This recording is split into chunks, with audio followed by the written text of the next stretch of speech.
എല്ലാവർക്കും നമസ്കാരം. അപ്പോൾ ഇന്നത്തെ വീഡിയോയിൽ നമ്മൾ പറയാൻ പോണത് എല്ലാവർക്കും അറിയാവുന്നതും എന്നാൽ നമുക്ക് അത്രമാത്രം അതിൻ്റെ ഒരു പ്രാധാന്യത്തെക്കുറിച്ച് അറിയാത്തതുമായിട്ടുള്ള ഒരു മന്ത്രത്തെക്കുറിച്ചിട്ടാണ്. അതായത് ഹരേ കൃഷ്ണ മന്ത്രം.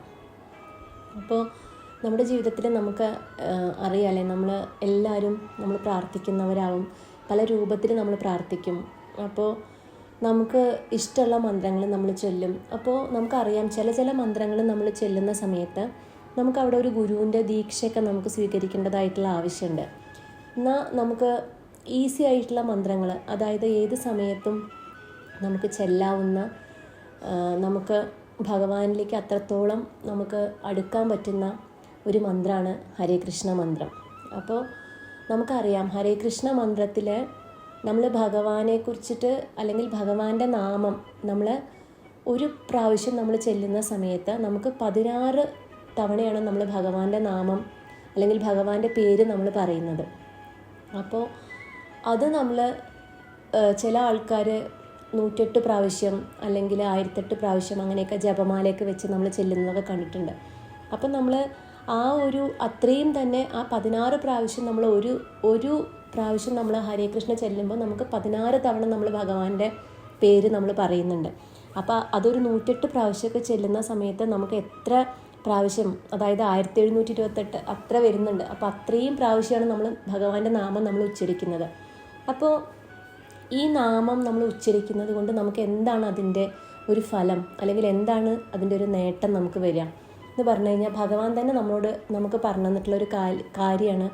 ഈ ഒരു കലികാലത്തിൽ നമുക്ക് ഭഗവാനോട് അടുക്കാൻ വേണ്ടിയിട്ടുള്ള ഏറ്റവും എളുപ്പമുള്ള വഴി എന്ന് പറഞ്ഞാൽ നാമം ജപിക്കുക എന്നുള്ളതാണ്. കാരണം പണ്ട് കാലത്ത് ത്രേതായുഗം അല്ലെങ്കിൽ സത്യയുഗത്തിലൊക്കെ നമ്മൾ ഉണ്ടാവുന്ന സമയത്ത് എത്രയോ വർഷങ്ങൾ മുനിമാരും ഋഷിമാരൊക്കെ തപസ് ചെയ്തിട്ട് ഭഗവാനെ പ്രസാദിപ്പിച്ചിരുന്ന ഒരു കാര്യം ഭഗവാനറിയാം. കലികാലത്തിൽ അത് ബുദ്ധിമുട്ടായതുകൊണ്ട് തന്നെ നമുക്ക് അതൊരു ദിവസം നമ്മളൊരു നാമം ചൊല്ലിക്കഴിഞ്ഞാൽ നമുക്ക് അതിൻ്റെ ഒരു ഫലം ഭഗവാൻ നമുക്ക് പ്രദാനം ചെയ്യുന്നുള്ളതാണ്.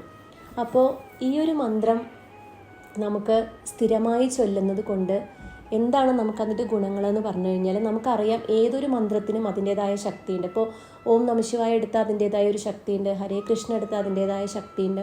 നമുക്ക് ഭഗവാനായിട്ട് ഏറ്റവും എളുപ്പത്തിൽ കണക്ട് ചെയ്യാൻ പറ്റുന്ന ഒരു വഴിയാണ് നമുക്ക് ഈ ഒരു മന്ത്രം ചൊല്ലുന്നതിലൂടെ. അതുകൂടാതെ നമുക്കറിയാം, നമ്മുടെ ശരീരത്തിൻ്റെ ചുറ്റും ഒരു എനർജി ഫീൽഡ് ഉണ്ട്. നമ്മുടെ ശരീരം എന്ന് പറഞ്ഞാൽ, അല്ലെങ്കിൽ നമ്മുടെ ഉള്ളിലെ ആത്മാവെന്ന് പറഞ്ഞാൽ അതൊരു എനർജിയാണ്. ഭഗവാന്റെ ഒരു എനർജി നമുക്ക് ഭഗവാൻ തരുന്നുണ്ട്. അപ്പോൾ ആ ഒരു എനർജി നമ്മുടെ ശരീരത്തിൻ്റെ ചുറ്റിലുമുണ്ട്. അപ്പോൾ നമ്മൾ ഈ ഒരു മന്ത്രം ചൊല്ലുന്നതിലൂടെ നമ്മുടെ ചുറ്റിലും നമ്മളൊരു എനർജിയുടെ ഒരു ഫീൽഡ് നമുക്ക് ക്രിയേറ്റ് ആവും. അപ്പോൾ ക്രിയേറ്റ് ആവുന്ന സമയത്ത് നമുക്ക് എന്തെങ്കിലും ഒരു നെഗറ്റീവ് സംഭവങ്ങൾ നമുക്ക് ഉണ്ടാവുന്ന സമയത്ത് നമുക്കതിന്ന് എളുപ്പം തന്നെ നമുക്കതിന്ന് കരകയറാൻ പറ്റും. അപ്പോൾ ചില ആൾക്കാരൊക്കെ ഈ മന്ത്രം നമ്മൾ ചെല്ലുന്ന സമയത്ത് നമ്മുടെ ലൈഫിൽ ഒരിക്കലും ഒരു ബുദ്ധിമുട്ട് വരില്ല, എപ്പോഴും നമ്മൾ ഒരേപോലെ പോകുന്നുള്ള അങ്ങനെ ഒരു വിചാരം വരും. പക്ഷെ അങ്ങനെയല്ല. നമ്മുടെ ലൈഫ് എന്ന് പറഞ്ഞാൽ എപ്പോഴും നമുക്കൊരു അപ്പ് ആൻഡ് ഡൗൺസ് എന്തായാലും ഉണ്ടാവും. നമ്മളൊരു റോഡൊക്കെ കാണുമ്പോൾ റോഡിൽ എങ്ങനെയായാലും ഒരു സ്ട്രെയിറ്റ് റോഡ് വരില്ല, കുറച്ച് കുഴി ഉണ്ടാവും, കുണ്ടുണ്ടാവും. അപ്പോൾ ഒരു നല്ല ഡ്രൈവർ ആകുമ്പോൾ നമ്മൾ എന്ത് ചെയ്യും, അതിനൊക്കെ അവോയ്ഡ് ചെയ്ത് ആ വണ്ടി എങ്ങനെ സേഫാക്കി അവിടെ എത്തിക്കണം എന്നുള്ളതാണ് ആ ഡ്രൈവറുടെ ഒരു ഡ്യൂട്ടി. അപ്പോൾ അതുപോലെ നമ്മൾ ഈ മന്ത്രം ചെല്ലുന്നതിലൂടെ നമ്മുടെ ജീവിതത്തിൽ ഉണ്ടാകുന്ന ഏതൊരു പ്രശ്നങ്ങളെയും നമുക്ക് പരിഹരിക്കാൻ ഒരു ശക്തി ഭഗവാൻ നമുക്ക് തരും. അതാണ് ഈ മന്ത്രത്തിൻ്റെ ഏറ്റവും വലിയൊരു ഗുണം. അതുകൂടാതെ എപ്പോഴും നമ്മുടെ ഒരു എനർജി പോസിറ്റീവായിട്ട് നമുക്ക് വെക്കാൻ വേണ്ടിയിട്ടും എപ്പോഴും ഒരു സന്തോഷം, ഒരു സമാധാനം, അതിനു വേണ്ടി നമുക്ക് ഇരിക്കാനും ഈ ഒരു മന്ത്രം നമ്മളെ സഹായിക്കും. അതുപോലെ തന്നെ നമ്മുടെ ജീവിതത്തിൽ പല പ്രശ്നങ്ങളും വരുന്നത് നമുക്കൊരു അവയർനെസ് ഇല്ലാത്തത് കൊണ്ടാണ്. അവയർനെസ് എന്ന് പറഞ്ഞാൽ നമുക്ക് പെട്ടെന്ന് വരുന്ന ഒരു ഇമോഷൻസ് ഉണ്ടാവുന്ന സമയത്ത് നമ്മുടെ പെട്ടെന്നൊരു റിയാക്ഷനാണ് നമ്മുടെ ലൈഫിൽ പല പ്രോബ്ലംസും നമുക്ക് സൃഷ്ടിക്കുക. അപ്പോൾ ഈ ഒരു മന്ത്രം നമ്മൾ സ്ഥിരമായി ചൊല്ലുന്നതിലൂടെ നമ്മുടെ ഉള്ളിലെ പല തരത്തിലുള്ള ഇമോഷൻസിനെ, ഇപ്പോൾ കാമം, ക്രോധം, ലോഭം, മോഹം, ഇതൊക്കെയാണ് നമുക്ക് ഈ ഭൗതിക ലോകത്തിൽ നമ്മളെ ഒരു മായ കൊണ്ട് മറച്ചിരിക്കുകയാണ്. അപ്പോൾ നമ്മൾ ഈ മന്ത്രം ചെല്ലുന്നതിലൂടെ ഭഗവാനായിട്ട് നമ്മൾ അടുക്കും തോറും ഭഗവാൻ തന്നെ നമ്മുടെ ഉള്ളിൽ നിന്ന് ഈ കാര്യങ്ങളൊക്കെ മാറ്റാൻ വേണ്ടി നമ്മളെ സഹായിക്കും. അതാണ് ഈ മന്ത്രത്തിൻ്റെ വേറൊരു പ്രത്യേകത. അതുകൂടാതെ പിന്നെ എന്താണെന്ന് വെച്ച് കഴിഞ്ഞാൽ, നമുക്ക് ആ ഒരു സ്പിരിച്വൽ പാത്തിലേക്ക് നമ്മുടെ ലൈഫിൽ എന്ത് തന്നെ ഒരു അവസ്ഥയിൽ കൂടെ പോവുകയാണെങ്കിൽ നമ്മൾ ആ ഒരു സ്പിരിച്വൽ പാത്തിലേക്ക് വന്നു കഴിയുമ്പോഴാണ് നമുക്ക് ആ ഒരു ഭഗവാന്റെ ഒരു എനർജിയും കൂടി നമ്മൾ ക്യാരി ചെയ്യുമ്പോഴാണ് നമുക്ക് നമ്മളൊരു ഭൗതിക ലോകത്തിൽ, നമ്മുടെ ഒരു മെറ്റീരിയലിസ്റ്റിക് വേൾഡിലും നമുക്ക് കുറേ കാര്യങ്ങൾ അച്ചീവ് ചെയ്യാനൊക്കെ നമുക്ക് പറ്റുക. അപ്പോൾ അതിന് വേണ്ടിയിട്ട് ഈ ഒരു മന്ത്രം നമ്മൾ സ്ഥിരമായി ചെല്ലുന്നതിലൂടെ നമ്മുടെ ജീവിതത്തിൽ പലതരത്തിലുള്ള നമ്മുടെ മെൻ്റൽ, ഇമോഷണൽ ആയിക്കോട്ടെ, നമ്മുടെ സ്പിരിച്വൽ ആയിക്കോട്ടെ, എല്ലാ തരത്തിലും നമുക്കൊരു ഗ്രോത്ത്, മെറ്റീരിയലിസ്റ്റിക് ആയിക്കോട്ടെ, അതിലും നമുക്കൊരു ഗ്രോത്ത് നമുക്കുണ്ടാവും. അതുകൂടാതെ വേറൊരു കാര്യം എന്താ വെച്ചാൽ, നമ്മൾ ഈ മന്ത്രം സ്ഥിരമായി ചെല്ലുന്ന സമയത്ത് നമ്മളെ കാണുന്ന രീതിയും നമ്മുടെ ചുറ്റിലുമുള്ള ആൾക്കാരെ കാണുന്ന രീതിയൊക്കെ മാറും. നമുക്ക് നമ്മുടെ ഉള്ളിൽ നമ്മളോട് തന്നെ ഒരു സ്നേഹം വന്ന് തുടങ്ങും. അതെന്താ വെച്ചാൽ ഭഗവാന്റെ സ്നേഹം നമുക്ക് കിട്ടുന്ന സമയത്ത് നമ്മുടെ ഉള്ളിൽ ആ ഒരു സ്നേഹം നമുക്ക് ഉണ്ടാവും. അപ്പോൾ ആ സ്നേഹം നമ്മുടെ ചുറ്റിലുള്ള ആൾക്കാർക്കൊക്കെ നമുക്ക് കൊടുക്കും. അവരുടെ ഒരു പെയിനൊക്കെ കാണുമ്പോൾ നമ്മളൊരു എംപത്തറ്റിക് ആവും അവരോട്, അവരെ ഹെൽപ്പ് ചെയ്യാൻ വേണ്ടിയിട്ടൊരു മെൻറ്റാലിറ്റി നമുക്കുണ്ടാവും. അതൊക്കെ ഈ ഒരു മന്ത്രത്തിലൂടെ നമുക്ക് ഈ ഒരു മന്ത്രം നമ്മളെ സഹായിക്കും.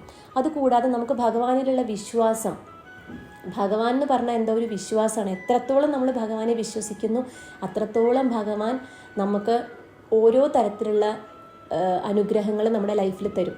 അപ്പോൾ ഭഗവാൻ തരുന്ന അനുഗ്രഹങ്ങൾ നമ്മൾ വെറും ഒരു മെറ്റീരിയലിസ്റ്റിക് ആയിട്ടുള്ള ആവശ്യങ്ങൾ, അതായത് നമുക്കൊരു കാറ്, വീട്, അല്ലെങ്കിൽ നമുക്കൊരു ജോലി, അങ്ങനത്തെ കാര്യങ്ങളിൽ മാത്രം കാണാതെ നമ്മുടെ ശരിയായ സക്സസ് എന്ന് പറഞ്ഞു കഴിഞ്ഞാൽ നമ്മുടെ ജീവിതത്തിൽ വരുന്ന ഏതൊരു സാഹചര്യത്തിനെ വന്നാലും അതിനെ നമുക്ക് ധൈര്യത്തോടെ പോസിറ്റീവായി നമുക്ക് നേരിടാൻ പറ്റുന്നുണ്ടോ എന്നുള്ളതാണ് ശരിക്കും ഒരു സക്സസ് എന്ന് പറഞ്ഞു കഴിഞ്ഞാൽ. അപ്പോൾ ഈ ഒരു മന്ത്രം നമ്മൾ സ്ഥിരമായി ചൊല്ലുന്നതിലൂടെ നമുക്ക് ആ ഒരു എനർജി, അല്ലെങ്കിൽ നമുക്ക് ആ ഭഗവാന്റെ ഒരു പ്രൊട്ടക്ഷൻ നമുക്ക് എപ്പോഴും കിട്ടും. ഇപ്പം നമുക്കറിയാം കവചങ്ങൾ, പലതരത്തിലുള്ള കവചങ്ങളൊക്കെ ഉണ്ട്. അപ്പോൾ കവചങ്ങളൊക്കെ ചെല്ലുന്ന സമയത്ത് എന്താണ്, നമ്മൾ ഒരു പ്രൊട്ടക്ഷൻ ഫോം ചെയ്യണം നമ്മുടെ ചുറ്റും. വിഷ്ണു സഹസ്രനാമം, ലളിത സഹസ്രനാമം ഒക്കെ ചെല്ലുമ്പോഴും ഒരു പ്രൊട്ടക്ഷൻ, ഒരു എനർജറ്റിക് ഫീൽഡ് നമ്മുടെ ചുറ്റിലും ഫോം ചെയ്യും. അത് പക്ഷേ ചില കവചങ്ങളൊക്കെ നമുക്ക് ചെല്ലാൻ എപ്പോഴും നമുക്ക് പറ്റില്ല. അതിനൊക്കെ കുറച്ച് കാര്യങ്ങളുണ്ട്. അപ്പോൾ അതൊന്നും ഇല്ലാത്ത ഒരു സിമ്പിളായിട്ടുള്ള നമുക്ക് എപ്പോഴും ചെല്ലാൻ പറ്റുന്ന ഒരു മന്ത്രമാണ്. അപ്പോൾ ഈ മന്ത്രം ചെല്ലുന്നതിലൂടെയും നമുക്ക് നമ്മുടെ ചുറ്റിലും നമ്മൾ കണ്ടിന്യൂസ് ആയിട്ട് നമ്മൾ ചെയ്ത് കഴിയുന്ന സമയത്ത് ഈ ഒരു ശബ്ദ തരംഗങ്ങൾ കൊണ്ട് തന്നെ നമ്മുടെ ചുറ്റിലും ആ ഒരു എനർജി ഫീൽഡ് ക്രിയേറ്റ് ആവും. നമുക്ക് മനസ്സിലാക്കാൻ പറ്റും പല സാഹചര്യത്തിനും ഭഗവാൻ രക്ഷിക്കുക എന്ന് പറഞ്ഞാൽ ഭഗവാൻ നേരിട്ട് വരില്ല. പല രൂപത്തിൽ നമുക്ക് ഭഗവാനെ, പല വാക്കുകളിലൂടെ, പല ആളുകളിലൂടെ, അങ്ങനെയൊക്കെ നമുക്ക് ഭഗവാന്റെ ഒരു സഹായം നമുക്ക് കിട്ടും. അപ്പോൾ ഈ ഒരു മന്ത്രം അതിനൊക്കെ നമ്മളെ സഹായിക്കും. അതുകൂടാതെ നമ്മുടെ ജീവിതത്തിൽ നമുക്കറിയാം കുറേ കാര്യങ്ങൾ നമുക്ക് പറ്റുമ്പോൾ എന്താ വെച്ചാൽ ഒരു ഭയം, അതൊക്കെ നമ്മുടെ ആത്മാവിൽ ഏതോ സമയത്ത് നമ്മൾ ക്യാരി ചെയ്ത് കൊണ്ടുവന്ന കുറേ കാര്യങ്ങളായിരിക്കും. ഈ ഭയം, അല്ലെങ്കിൽ നമുക്ക് ജലസി, അല്ലെങ്കിൽ നമുക്ക് കുറേ അറ്റാച്ച്മെൻറ്റ്, അല്ലെങ്കിൽ എന്തെങ്കിലും കാണുന്ന സമയത്തുള്ള മോഹങ്ങൾ, ഇതൊക്കെ നമ്മുടെ ആത്മാവിലുള്ള കാര്യങ്ങളായിരിക്കും. ആത്മാവ് എവിടുന്നെങ്കിലൊക്കെ കൊണ്ടുവന്ന കാര്യങ്ങളായിരിക്കും. അപ്പോൾ നമ്മൾ ഈ ഭഗവാനിൽ സറണ്ടർ ചെയ്ത്, അല്ലെങ്കിൽ ഭഗവാനെ പ്രാർത്ഥിച്ച് വിശ്വസിച്ച് നമ്മൾ ഈ മന്ത്രം ചെല്ലുന്ന സമയത്ത് നമ്മുടെ ഉള്ളിൽ ഈ പേടീനെയൊക്കെ നമ്മളൊരു സറണ്ടർ മോഡിലേക്ക് കൊണ്ടുവരും. എന്നുവെച്ചാൽ നമുക്ക് ആ ഭഗവാനിലുള്ള വിശ്വാസം കൂടുമ്പോൾ നമുക്ക് എൻ്റെ കൂടെ ഭഗവാനുണ്ട്, ഏത് കാര്യത്തിനും ഭഗവാനുണ്ട്, എൻ്റെ ഏത് സമയത്തും ഒരു കൂട്ടുകാരൻ, അല്ലെങ്കിൽ നമുക്ക് ഏത് രൂപത്തിൽ ഭഗവാനെ കാണണം എന്ന് ആഗ്രഹിച്ച ആ രൂപത്തിലും നമ്മൾ വിചാരിച്ച ഭഗവാനുണ്ട്. അതുകൊണ്ട് എനിക്ക് പേടിയൊന്നുമില്ല, ഭഗവാൻ ഏത് സാഹചര്യത്തിലാണെങ്കിലും എന്നെ ഭഗവാൻ രക്ഷിച്ചോളും, അല്ലെങ്കിൽ എൻ്റെ കൂടെ ഭഗവാൻ ഉണ്ടാവും, ഒരു മാർഗം ഭഗവാൻ കാട്ടിത്തരും എന്നുള്ള ആ ഒരു സറണ്ടർ മോഡിലേക്ക് നമ്മൾ പോവും. അപ്പം നമ്മൾ എന്താ വെച്ചാൽ അങ്ങനെ ആ വിശ്വാസം കൂടുന്നതിനനുസരിച്ച് നമ്മുടെ ജീവിതത്തിൽ വരുന്ന മാറ്റങ്ങളെ നമുക്ക് തിരിച്ചറിയാൻ പറ്റും. അപ്പോൾ ഈ ഒരു മന്ത്രം അത്രയും വളരെ പ്രധാനപ്പെട്ട, അല്ലെങ്കിൽ അത്രയും തന്നെ നമുക്ക് ബെനിഫിറ്റ് തരുന്ന ഒരു മന്ത്രമാണ്.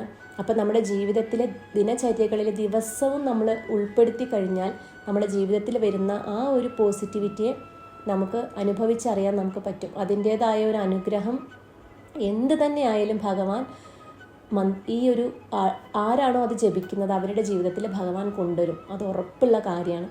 അപ്പോൾ ഭഗവാനെ വിശ്വസിച്ച് ഭഗവാനിൽ സറണ്ടർ ചെയ്ത് ഏത് വിഷമഘട്ടത്തിലും ഭഗവാനുണ്ട്, ഭഗവാനെ നമ്മൾ കുറ്റം പറയാതെ, അല്ലെങ്കിൽ ഭഗവാനെ നമ്മൾ മനസ്സിലാക്കിക്കൊണ്ട് ഭഗവാനെ സ്നേഹിച്ച്, അതായത് ഭഗവാൻ എപ്പോഴും ഇഷ്ടം പ്രേമപൂർണമായിട്ടുള്ളൊരു ഭക്തി, ആ ഭക്തിയോട് കൂടി നമ്മൾ ഭഗവാനെ വിശ്വസിച്ച് ഈ മന്ത്രം ചൊല്ലിയാൽ എന്തായാലും നമ്മുടെ ജീവിതത്തിൽ ആ ഒരു പോസിറ്റിവിറ്റി വരും. അപ്പോൾ എല്ലാവരുടെ ജീവിതത്തിലും പോസിറ്റിവിറ്റി, ഐശ്വര്യം, സന്തോഷം, സമൃദ്ധി, സമാധാനം ഒക്കെ ഉണ്ടാവാൻ വേണ്ടിയിട്ട് ഭഗവാന്റെ അനുഗ്രഹം ഉണ്ടാവട്ടെ. എല്ലാവരോടും താങ്ക് യു പറയുന്നു. എല്ലാവരെയും ഭഗവാൻ അനുഗ്രഹിക്കട്ടെ. ഓം ശ്രീ രാധേ കൃഷ്ണ.